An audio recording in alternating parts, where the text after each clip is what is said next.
Di sini, aku pengen jelasin ada beberapa hal penting yang harus kita pelajarin dari bab 1. Jadi di bab 1 itu ada namanya jenis-jenis data.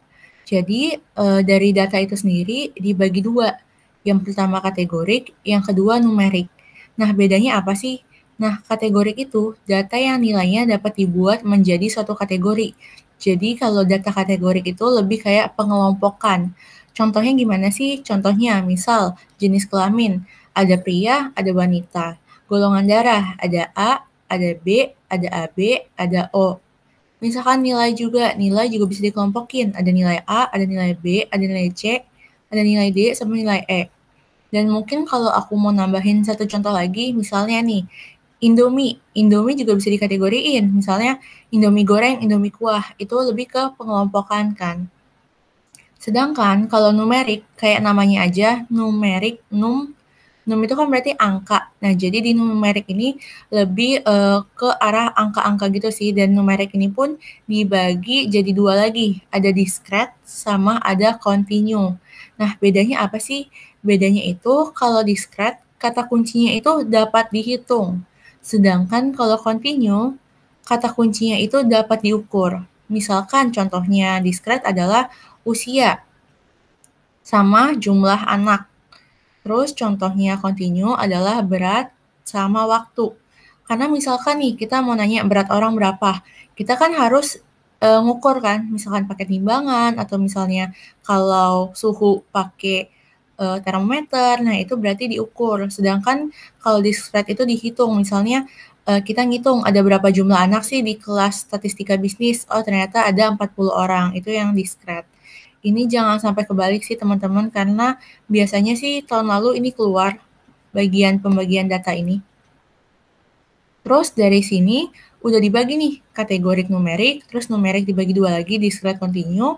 Selanjutnya yang kategorik ini bisa dibagi lagi nih teman-teman, dari kategorik dibagi 2 cara perhitungannya. Ada namanya skala nominal, sama satunya lagi skala ordinal. Jadi dari kategorik bercabang 2 lagi, nominal, ordinal. Nah, apa sih bedanya nominal sama ordinal? Kalau skala nominal mengelompokkan datanya tanpa ada urutan. Sedangkan kalau ordinal ada urutan. Contohnya nominal apa sih? Contohnya nominal misalnya kayak tadi jenis kelamin, cewek, cowok. Itu kan nggak ada urutannya tuh, harus cewek duluan atau cowok duluan. Terus contohnya lagi nih, ada namanya internet provider. Ada yang AOL, ada yang Microsoft Network, tapi kan itu tidak ada urutan ini ya kan, mana yang harus duluan, mana yang harus nomor 2, itu tuh nggak ada. Nah, contohnya lagi misalkan tadi aku ambil Indomie goreng, Indomie kuah, itu kan juga nggak ada urutannya harus yang mana duluan. Nah, itu masuknya ke skala nominal. Sedangkan kalau skala ordinal itu mengelompokkannya pakai urutan. Misalnya apa tuh? Misalnya nilai mahasiswa. Kan ada A, B, C, D, E, F. Itu kalau diurutin, pasti kan yang pertama A dulu, yang kedua baru B, yang ketiga baru C. Gitu juga. Misalkan lagi kalau kita bikin survei tingkat kepuasan konsumen. Ada yang sangat puas, ada yang biasa saja, ada yang kurang puas, atau sangat tidak puas. Itu kan ada urutannya tuh. Nah, urutan itu yang disebut skala ordinal. Gitu. Nah, jadi dari kategorik dibagi 2 tadi nominal ordinal, terus dari yang numerik, ternyata bisa dibagi 2 lagi nih teman-teman. Dari yang discrete continue, ada perhitungan skalanya lagi. Yang pertama ada skala interval, yang kedua ada skala rasio. Bedanya apa sih skala interval sama skala rasio? Nah, bedanya di sini, kalau skala interval mengurutkan data dengan nilai 0 yang bukan berarti nilai minimum ya. Jadi nilai 0 tuh bukan minimum, bisa minus, bisa di bawah 0. Sedangkan kalau skala rasio mengurutkan data dengan nilai minimumnya 0. Nilai minimumnya 0 berarti udah nggak ada yang di bawah 0 lagi tuh teman-teman. Contohnya gimana? Contohnya temperatur. Kenapa temperatur itu interval? Karena temperatur itu kan bisa misalnya minus 20, minus 30. Itu kan masih bisa, makanya masuk ke interval. Terus misalkan yang rasio nih teman-teman. Yang rasio tinggi badan. Tinggi badan nggak mungkin kan kayak minus 5 cm atau minus 7 cm. Atau misalkan berat orang. berat kamu berapa? Oh, berat aku minus 20. Nah, itu kan nggak mungkin. Which mean berarti itu nilai minimumnya 0. Berat orang minimumnya ya 0. Nah, makanya itu disebut rasio gitu, teman-teman. Terus buat selanjutnya, aku juga bakal kasih contoh latihan. Di sini ada beberapa nih contohnya. Yang pertama, misalkan 1A, fakultas tempat Anda kuliah. Fakultas kita kan fakultas ekonomi. Nah, berarti itu masuknya ke kategorikal dan nominal. Kenapa? Karena kalau fakultas itu kan kayak dikelompokin gitu kan. Misalkan ada berapa fakultas di Unpar. Ada fakultas ekonomi, fakultas filsafat, fakultas kedokteran, fakultas arsitek. Nah, itu kan dikelompokin masing-masing tuh. Tapi nggak ada urutannya.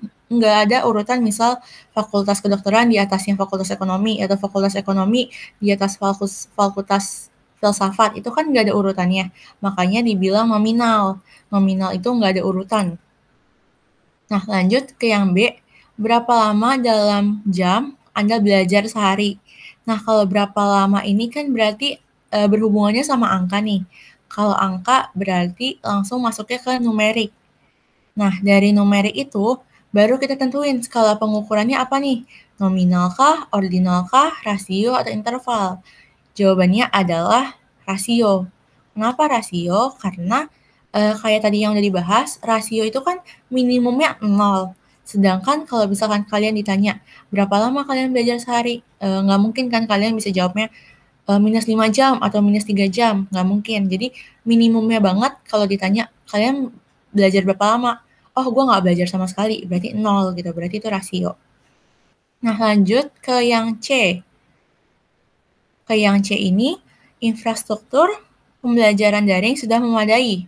Di sini ada skalanya nih, sangat tidak setuju, setuju, sampai sangat setuju tuh di skala 5. Nah, itu kan menunjukkan adanya urutan tuh teman-teman. Nah, berarti ini masuknya ke kategorikal, tetap kategorikal karena nggak ada angkanya, lebih ke pengelompokan, tapi pengelompokannya ini ada urutannya teman-teman. Kalau tadi bedanya A itu kan fakultas. Fakultas kan nggak bisa diurutin tuh. Kalau yang ini skalanya bisa diurutin dari sangat tidak setuju sampai sangat setuju. Karena bisa diurutin, makanya masuk ke ordinal. Terus lanjut ke yang D, staf administrasi membantu lancarnya penyelenggaraan perkuliahan daring. Ada skalanya lagi. Sangat tidak setuju sampai sangat setuju. Berarti sama lagi kayak yang C alasannya, kategorikal, ordinal. Terus lanjut ke yang E, kendala teknis atau fisik pembelajaran daring. Nah, pilihannya ada laptop tidak mumpuni, smartphone tidak mumpuni, ruangan tidak mendukung, dan lainnya. Nah, ini kan balik lagi nih, kayak yang nomor A. Kategorikal sih, emang bisa dikelompokin. Misalnya berapa orang sih yang gara-gara laptop, berapa orang yang gara-gara ruangan, itu bisa dikelompokin. Makanya masuk kategorikal. Tapi buat urutannya sendiri, itu nggak bisa diurutin kayak yang C atau D. Makanya itu karena nggak bisa diurutin, akhirnya masuk ke kategori yang nominal. Menurut aku sih yang nomor 1 ini penting banget buat teman-teman pelajarin karena dari UTS kemarin pun keluar lumayan banyak buat soal ini, jadi jangan sampai salah sih karena sayang banget kalau salahnya di sini. Oke teman-teman, tadi kita udah bahas bab 1, menurut aku itu aja sih yang paling penting di bab 1. Nah, di bab 2 ini ada beberapa yang harus teman-teman perhatiin dan baca-baca juga. Paling di sini yang kayak mean, median, modus, mungkin aku nggak bahas ya teman-teman karena kan relatif mudah juga. Mungkin di sini yang harus diperhatiin kayak rata-rata geometrika ini harus di ngertiin juga. Sama aku paling mau bahas yang ini sih, yang Z-score. Z-score itu apa sih? Z-score itu buat mendeteksi pencilan atau outlier. Outlier itu apa sih? Outlier itu kayak nilai atau value yang jauh banget bedanya dibandingkan rata-rata atau misalkan dibandingkan nilai-nilai yang lainnya. Contohnya kayak gimana? Misal nih, nilai ujian statistika. Rata-ratanya itu dari 50, 60, 70, 80. Sekitaran segitu. Tiba-tiba ada satu orang yang nilainya jelek banget nih. Nilainya tiba-tiba cuma 7 atau nilainya 5. Nah, nilai 5 itu jadi outlier karena jauh banget dari standar deviasi yang ada gitu. Nah, caranya itu gimana ngitung outlier? Jadi, cara ngitung outlier ini udah ada rumusnya juga. Z-score sama dengan XI kurang X bar bagi S. S itu standar deviasinya. Nah, XI itu data yang kita mau lihat itu, data yang kita lihat kayaknya ini aneh deh, kayak ini yang beda sendiri deh. Nah, contohnya misal kayak gini. Nilai rata-rata UTS adalah 70 dan standar deviasinya 10. Hitung Z-score dari masing-masing nilai UTS 30 dan 90. Nah, di sini kelihatan kan, wah yang nilai 30 sama 90 rada jauh nih dari rata-rata nilai anak-anak yang lainnya. Kita mau lihat 30 sama 90 ini termasuk outlier atau bukan. Nah, caranya kita hitung aja nih. Sebenarnya gampang sih, tinggal nilainya itu 30 dikurangin rata-ratanya 70 dibagi standar deviasinya 10. Dapatlah di sini minus 4. Nah, minus 4 ini kita analisa. Di tabel yang kuning yang di atas ini dikasih tahu kalau Z-nya itu di bawah minus 3 atau di atas 3, itu artinya disebut sebagai outlier karena jauh banget dari rata-rata. Tapi kalau misalnya range-nya itu masih di bawah 3, itu berarti bukan pencilan, masih bukan outlier, masih masuk di range-nya gitu. Contohnya tadi kan kita udah ngitung nih, yang nilainya 30, Z-score-nya minus 4. Nah, karena nilai UTS-nya itu Z-score minus 4, maka bisa disebut nilai tersebut adalah pencilan atau sebutan lainnya outlier. Yang berikutnya, nilainya itu 70. 90 kurang 70 bagi 10, dapatlah hasilnya 2. Nah, 2 ini outlier atau bukan? Ternyata, karena dia masih di bawah 3 dan di atas minus 3, jadi itu disebutnya bukan pencilan. Jadi yang penting range yang bukan pencilan itu antara minus 3 sampai 3. Kalau di atas itu atau di bawah itu disebutlah dia sebagai pencilan kayak gitu. Terus abis itu dari bab ini, oke ini juga penting sih menurut aku. Menurut aku kan UTS waktunya terbatas tuh. Jadi kalau misalkan teman-teman bisa manfaatin Excel itu menurut aku sangat membantu banget karena caranya juga gampang banget. Misalnya standar deviasi nih. Buat ngitungnya kan lumayan ribet tuh. Dan kalau misalkan soalnya PG, teman-teman bisa aja langsung masukin rumusnya sama dengan stdef dalam kurung tinggal di drag aja dan hasilnya langsung keluar. Itu benar-benar menghemat waktu banget. Kecuali kalau soalnya esai perlu penjelasan, itu mau nggak mau harus pakai rumus sih teman-teman. Pakai rumus standar deviasi yang udah ada di atas tadi. Ya pokoknya di atas itu ada standar deviasi rumusnya teman-teman, sama ada rumus variansi juga ini. Jadi variansi rumusnya kayak gini. Kalau standar deviasi tinggal sebenarnya akar dari rumus variansi. Jadi dari ini diakarin gitu. Oke, itu untuk standar deviasi. Terus ini juga penting sih teman-teman. Standar deviasi penting, pencilan penting, sama ini juga kuartil-kuartil. Ini sebenarnya gampang teman-teman. Jadinya sayang banget kalau misalkan kalian nggak bisa ngerjain di soal-soal yang kayak gini. Nah, jadi intinya ini ada langsung masuk ke contoh soal aja. Jadi misalnya ada data nih, 11, 12, 13, 16, 16, 17, 18, 21, 22. Nah, ditanya posisi Q1 itu di mana? Di atas di sini kan disebutin rumus Q1 sama dengan N plus 1 dibagi 4. Nah, di sini kita hitunglah datanya ada berapa. Ada 1, 2, 3, 4, 5, 6, 7, 8, 9. Ada 9 data.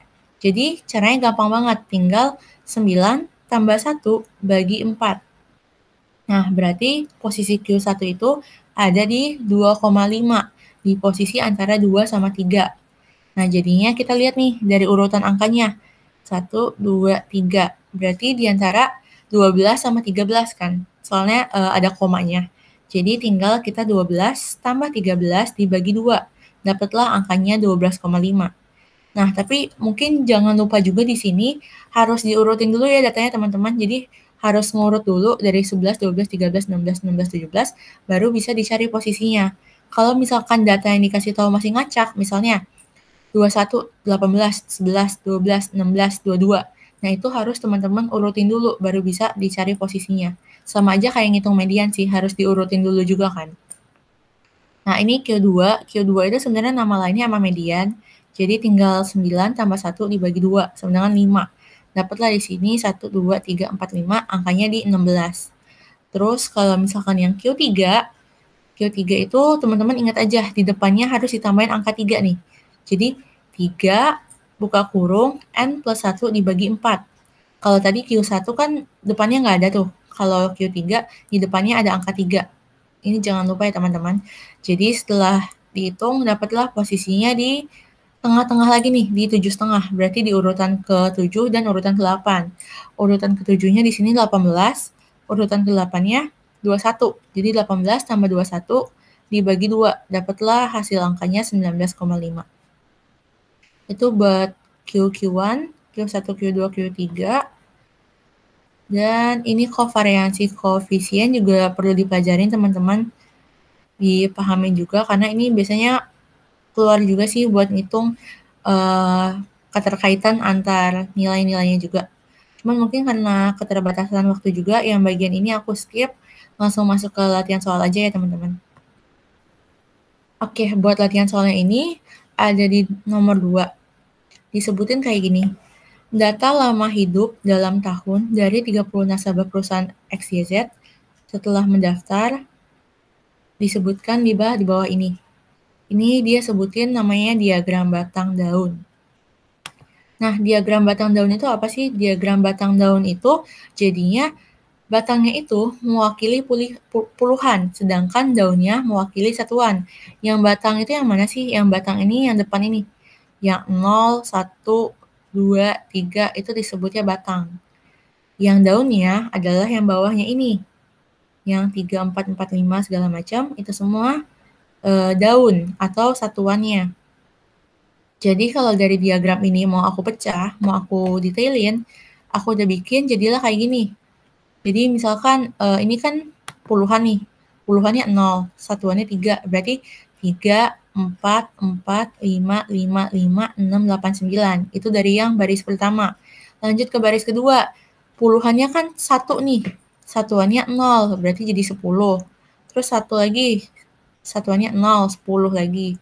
Terus puluhannya 1, satuannya 2, jadi 12. Kayak gitu seterusnya. Nah, jadi yang dari ini, yang diagram batang daun ini, bisalah didapat angka kayak gini. Yang udah dipecah-pecah, yang udah digabungin antara batang sama daun, dapatlah angka-angkanya segini. Terus ditanya, hitung rata-rata lama hidup 30 nasabah tersebut. Nah, karena udah kehitung semua nilai-nilainya berapa aja, udah tinggal gampang sih, tinggal pakai rumus Mean. Nah, ini jadinya kalian totalin semua dari 3, 4, 5, 5, 5, sampai 6, 8, 9, 10, 10, 12. Semuanya kalian totalin, tinggal dibagi 30, karena ada 30 nasabah. Nanti dapatlah ternyata rata-rata dari orang tersebut 17,47 tahun. Ini jawabannya teman-teman. Buat nomor 2 itu aja sih teman-teman. Oke, jadi sekarang kita mau masuk lagi ke bab 3, yaitu tentang peluang. Nah, dari yang peluang ini sih sebenarnya penting juga, harus dibaca-baca, harus dipahami logikanya. Dan mungkin dari sini sih aku mau bahasnya yang ini. Karena seingat aku ini banyak keluar sih pas ujian, peluang bersyarat. Jadi peluang terjadinya suatu kejadian dengan syarat telah diketahui kejadian lainnya. Nah, ini ada rumusnya kedua.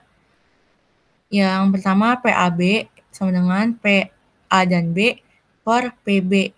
Ini kalau diartiin soalnya peluang bersyarat A jika diketahui B telah terjadi.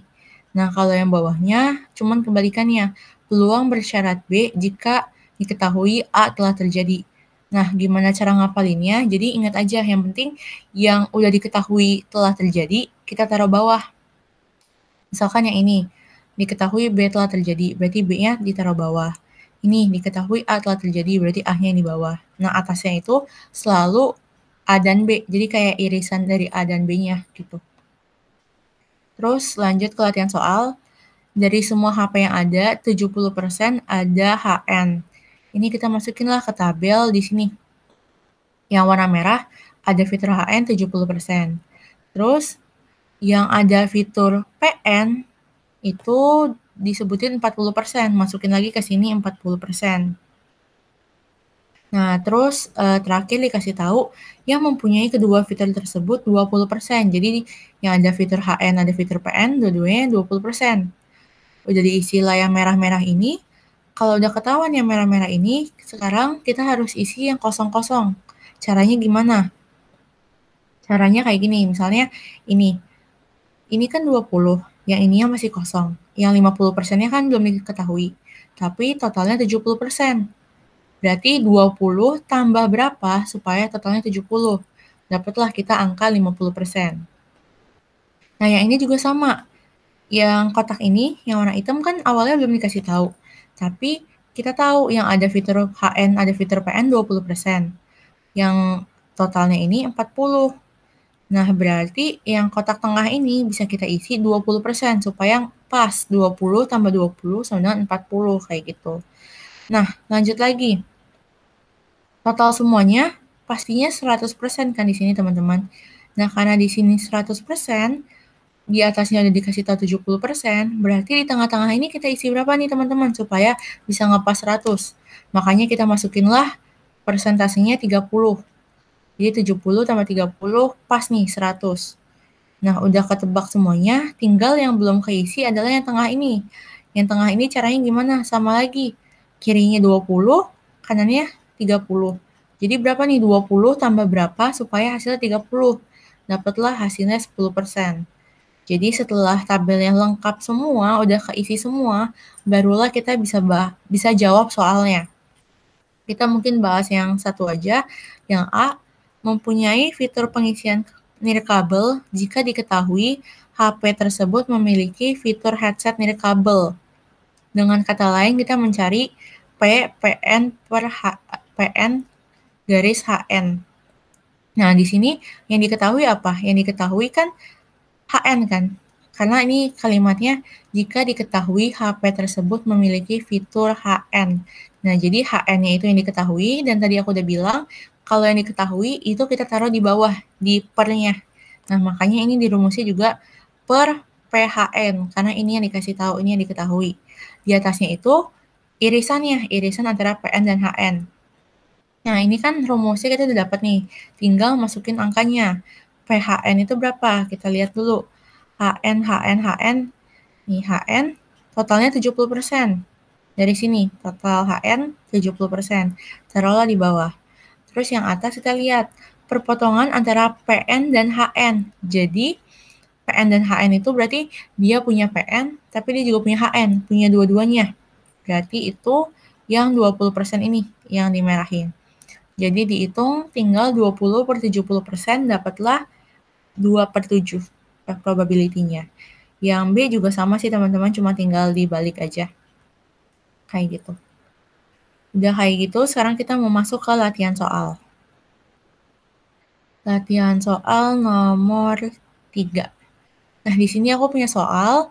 Berikut ini sebuah tabel kontingensi antara frekuensi menonton TV dan pendapatan dari 500 orang responden yang berusia di atas 27 tahun. Nah, waktu aku ujian, keluarnya yang kayak gini sih teman-teman. Cuman mungkin agak lebih disusahin dikit levelnya. Tapi kurang lebih kayak gini. Nah, dari ini kita bisa lihat nih, pendapatannya dibagi 3, ada tinggi, menengah, rendah. Frekuensinya dibagi 3 juga, ada rutin, kadang-kadang, sama tidak pernah. Nah, dari tabel ini ditanya, jika seorang responden yang memiliki pendapatan menengah dipilih secara acak, berapa peluang orang tersebut sering menonton TV? Nah, kita lihat dulu nih, populasinya berapa? Populasinya itu kan yang dipilihnya orang yang pendapatannya menengah. Kita totalin dulu nih, pendapatan menengah berapa sih? 65, 55, 85. Berarti orang yang pendapatan menengah jumlahnya 205. Baru kita baca lagi, berapa peluang orang tersebut sering menonton TV? Yang sering berapa nih teman-teman? Yang sering kan 65. Jadi tinggal 65 per 205. Dapatlah probability-nya 13 per 41. Terus lanjut lagi, ada pertanyaan berikutnya. Jika responden dipilih dari yang tidak pernah menonton TV, berapa peluang orang tersebut berpendapatan menengah? Jadi ini kayak dibalik gitu. Nah, pertama-tama kita harus cari tahu dulu, ada berapa orang sih yang nggak pernah nonton? Yang nggak pernah nonton itu ini kan teman-teman, aku kuningin. Jadi yang nggak pernah nonton itu ada 65 tambah 85 tambah 110. Ini adalah jumlah orang yang nggak pernah nonton, atau 260 kalau udah ditotalin. Nah, dari 260 ini, ada berapa sih yang kira-kira pendapatannya menengah? Nah, di sini kan kita lihat, yang nggak pernah nonton dan pendapatannya menengah 85. Jadi tinggal kita tulis 85 per 260. Hasilnya 17 per 52. Itu teman-teman buat bab 3. Oke teman-teman, sekarang kita masuk nih ke bab berikutnya, bab 4, yaitu tentang discrete. Nah, kalau dari pengalaman aku sih tahun lalu justru paling banyaknya sebenarnya keluar di bab ini teman-teman. Jadi harapan aku, teman-teman bisa benar-benar ngertiin tentang bab ini. Jadi, pertama-tama di sini tuh ada yang penting tentang namanya expected atau ekspektasi. Nah, di sini juga teman-teman bisa hafalin rumusnya, bisa ngertiin juga. Dan aku mau langsung masuk ke soalnya aja ya teman-teman biar lebih kebayang. Nah, di sini aku udah siapin soalnya. Suatu yayasan mencoba mengumpulkan dana untuk bencana banjir di Jakarta. Yayasan tersebut mendapatkan informasi yang diperoleh dari pemasukan dana tahun lalu sebagai berikut. Di sini dikasihlah tabelnya, besar sumbangan sama proporsi yang menyumbang. Proporsi yang menyumbang itu kayak persentasenya gitu teman-teman. Nah, sekarang ditanya, jika X menyatakan besar sumbangan yang diperoleh, maka hitung ekspektasi dari X. Nah, di sini kita mau ngitung ekspektasi kita dapat berapa sumbangan sih tahun ini? Dapat berapa juta? Caranya gimana? Caranya itu pakai rumus. EX sama dengan ada bentuk ini, aku lupa sebutannya apa, yang penting bentuk E kecil gitu, kali X dikaliin P dalam kurung X. Nah, jadi kayak EX ini kayak value dari nilainya, kalau PX ini lebih kayak persentasenya. Jadi kalau disuruh hitung berapa ekspektasinya, ini tinggal kita kaliin aja. Besarnya sumbangan itu kan EX-nya 5, proporsinya 0,45. Jadi 5 kali 0,45 tambah 10 kali 0,3 tambah 25 kali 0,2 tambah 50 kali 0,5. Dapatlah hasilnya 12,75. Di sini udah dapat nih 12,75 dari perkalian ini kan. Jadi sebenarnya gampang buat soal ini tinggal dikaliin aja. Cuman ada jebakannya. Jebakannya itu dalam 100 ribuan rupiah. Nah, berarti dari angka 12,75 ini tetap harus kita kali 100 ribu dulu dan dapatlah hasilnya 1,275. Kayak gitu teman-teman. Terus selanjutnya balik lagi ke PPT. Selain expected itu, ada lagi yang penting, yaitu ada 3 perhitungan gede. Yang pertama, distribusi diskret binomial, terus yang kedua itu ada Poisson, sama yang ketiga itu ada hipergeometrik. Nah, jadi teman-teman juga harus pahamin sih ketiga ini, terutama kalau pas zaman aku itu yang keluarnya banyak di binomial sama Poisson. Nah, kalau kayak gitu kita langsung masuk lagi aja ke contoh soal binomial. Di binomial ini ada nomor 5, seorang petani mengeluh karena 2/3 dari panen jeruknya terserang sejenis virus.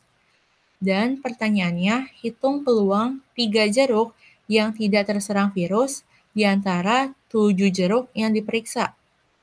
Jadi dia mau ngitung nih peluang dari 7 jeruk yang diperiksa, 3-nya bagus. Berapa tuh peluangnya?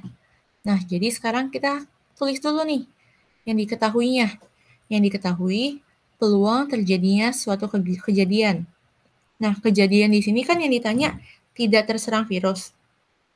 Kalau dikasih tahu peluang terserang virusnya 2/3, berarti peluang tidak terserangnya sisanya 1/3. Ini harus hati-hati ya teman-teman, makanya baca soalnya. Jangan karena di soal dikasih 2/3 langsung dimasukin 2/3. Harus diteliti lagi. Kalau misalkan yang ditanya yang terserang virus, iya benar 2/3. Tapi kalau ditanyanya yang tidak terserang, berarti ininya harus 1/3 kayak gitu. Terus X-nya. X-nya itu banyaknya suatu kejadian dapat terjadi. Nah, yang kita pengen tahu kan peluang 3 jeruk nih. Jadi X-nya itu 3. Ini yang pengen kita tahu. Nah, terus N itu apa? N itu sampelnya. Kita neliti berapa jeruk sih? Ternyata dikasih tahu. Kita neliti dari antara 7 jeruk, makanya N-nya itu 7. Udah kayak gitu, tinggallah kita hitung pakai rumusnya. Rumusnya itu apa? Rumusnya udah aku cantumin juga di atas.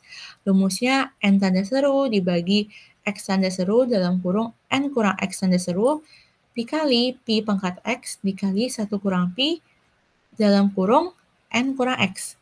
Walaupun rumusnya kelihatannya ribet, sebenarnya ini simple kok teman-teman, tinggal dimasuk-masukin aja angkanya. Mulai dari awal ya teman-teman, dari N-nya dulu nih, N-nya kita udah tahu 7, berarti 7 faktorial. 7 tanda seru itu artinya 7 faktorial. 7 faktorial dibagi X-nya berapa? 3 faktorial di dalam kurung N kurang X faktorial, berarti 7 kurang 3 faktorial. Dikali lagi Pi pangkat X. Tadi kita udah tahu Pi itu peluangnya itu 1/3. Jadi 1/3 dipangkatin 3. Sama yang terakhir, 1 kurang Pi dikurungin dipangkat N kurang X. Berarti 7 kurang 3. Nah, udah kayak gini, barulah kita hitung. Kita proses, nanti hasilnya dapatlah 0,2561. Buat teman-teman yang belum tahu cara ngitung faktorial itu kayak gimana, mungkin aku tambahin di sini notes. Contoh nih, 7 faktorial. 7 faktorial itu berarti 7 kali 6 kali 5 kali 5 kali 4 kali 3 kali 2 kali 1. Inilah yang namanya 7 faktorial. Jadi kalau misalkan teman-teman ini dapat 5040-nya dari mana, Kak? Dapatnya dari yang ini ya, teman-teman. Oke, itu sih. Jadi buat nomor 5 udah terselesaikan juga. Peluang terjadinya 3 jeruk tidak terserang virus di antara 7 jeruk yang diperiksa adalah 0,2561 ini, teman-teman, jawabannya. Oke. Selanjutnya kita bahas lagi. Ini masih dalam lingkup binomial sebenarnya. Di nomor 6, terdapat 80 laptop. 30 dari produsen A, sisanya dari produsen B. 20% laptop dari produsen A cacat, sedangkan 8% dari produsen B, 8% doang cacatnya. Jadi yang A 20%, yang B 8%. Terus 5 laptop dipilih secara acak. Dari kelima laptop yang dipilih, hitung peluang tepat 2 laptop cacat. Jadi cuma 2 yang cacat. Nah, ini di sini kita harus tulis dulu diketahuinya berapa. Diketahuinya total laptop ada 80. Terus dia bilang 30 dari produsen A. Berarti sisanya 50 dari produsen B. Terus di sini dikasih tahu lagi 20% dari A cacat, 8% dari B cacat. Nah, dari sini kita cari tahu dulu berapa jumlah laptop yang cacat, berapa laptop yang baik. Caranya gimana? Kita lihat lagi yang diketahui. Yang diketahui kan dari produsen A 30. Dari 30 katanya 20% cacat. Berarti yang cacatnya itu 20% kali 30. Dapatlah angkanya. Setelah dapat angkanya, kita tambahin sama laptop cacat yang dari B. Yang dari B kan ada 50 pieces nih. Dari 50 pieces, 8%-nya cacat. Berarti 8% kali 50. Nah, dapatlah ternyata dari kedua produsen itu, totalnya ada 10 yang cacat. 6 dari si A cacat, 4 dari si B cacat. Ditotalin jadi 10. Nah, terus kita balik lagi. Total laptopnya kan ada 80. Dari 80, kalau 10-nya cacat, berarti sisanya bagus. Berarti laptop baiknya ada 70. Nah, udah dapat semua informasinya. Sekarang ditanya, peluang 2 laptop cacat dari 5 yang dipilih. Cara carinya gimana? Cara carinya itu pakai kombinasi aja, teman-teman. Jadi, pakai kombinasi itu, kayak yang aku jelasin ini, banyak cara memilih 2 laptop cacat dan 3 laptop normal. Kan dia maunya pas 2 doang nih yang cacat, 3-nya bagus. Nah, caranya itu kita lihat laptop yang cacatnya berapa. Laptop yang cacat kan ada 10. Nah, dari 10 ini kita mau 2 kepilih. Jadi 10C2. 10C2 tapi dikaliin sama yang ini, 3 laptop normal. Total laptop normalnya berapa? Total laptop normalnya kan 70. Jadi 70 C3. Dari 70 yang bagus, kita mau keambil 3. Terbentuklah rumus ini. 10C2 kali 70C3. Terus lanjut lagi. Banyak cara memilih 5 laptop acak dari 80. Ini yang jadi populasinya, yang jadi sampelnya. Karena kan dia bilang total laptopnya ada 80. Dari 80 dia pilih 5, berarti dia tarik 5. Nah, makanya ada lagi rumus 5C80. Nah, udah dapat 2 ini, barulah kita hitung peluangnya. Peluangnya gimana? Peluangnya itu, jadi kita gabungin 10C2 dikali 70C3 dibagi 5C80. Nah, setelah dihitung, satu-satu kombinasi dari 10C2 berapa, 70C3 berapa, dapatlah peluangnya ternyata 0,102. Buat rumusnya sendiri ada di sini, teman-teman. Nih, buat nomor 5 kita pakai yang bawah ini, yang distribusi binomial. Tapi kalau yang nomor 6, kita pakainya juga masih yang di rumus ini, yang di binomial juga. Tapi kita pakai yang tekniknya teknik counting, atau pakai rumus kombinasi. Nah, di sini kan udah dapat nih 0,102. Tapi misalkan teman-teman bingung, 10C2-nya dari mana sih, Kak? 10C2-nya itu dihitungnya kayak gini, teman-teman. 10C2-nya itu rumusnya 10 tanda seru dibagi 2 faktorial atau 2 tanda seru dalam kurung 10 kurang 2 faktorial. Jadi kayak gitu, teman-teman. Jadi ntar dihitung dapatlah 3628800 dibagi 80640. Dapatlah ternyata 10C2 itu 45. Nah, 10C2-nya dapat 45, nanti teman-teman cari lagi 70C3-nya berapa, terus 5C80-nya berapa. Setelah udah dapat semuanya, baru dihitung, barulah dapat yang 0,102 ini, teman-teman. Paling buat bab 4 ini segitu doang sih, teman-teman. Tapi harapan aku sih, teman-teman pelajarin lagi juga, latihan soal lagi juga yang Poisson gini, sama yang hipergeometrik, karena pasti keluar sih, teman-teman. Banyak keluar dari sana kalau tahun lalu. Kalau misalkan tadi kan si binomial itu lebih kayak ngitung peluang, misalkan peluang jeruknya bagus di antara 10 jeruk yang diambil, kayak gitu. Nah, kalau misalkan Poisson itu lebih digunakan untuk mengetahui banyaknya kemunculan pada suatu periode waktu. Jadi misalkan dari berapa menit peluang orang yang datang berapa, kayak gitu. Itu biar Poisson lebih kayak gitu sih, teman-teman. Cuman mungkin sampai segitu dulu pembahasan basement kali ini. Semoga yang aku jelasin bisa benar-benar ngebantu teman-teman dalam mempersiapkan UTS ini, teman-teman. Mohon maaf juga kalau misalkan banyak penjelasan aku yang kurang jelas atau salah-salah kata. Semoga teman-teman bisa tetap terbantu ya dengan adanya basement ini. Sekian dari aku, terima kasih teman-teman.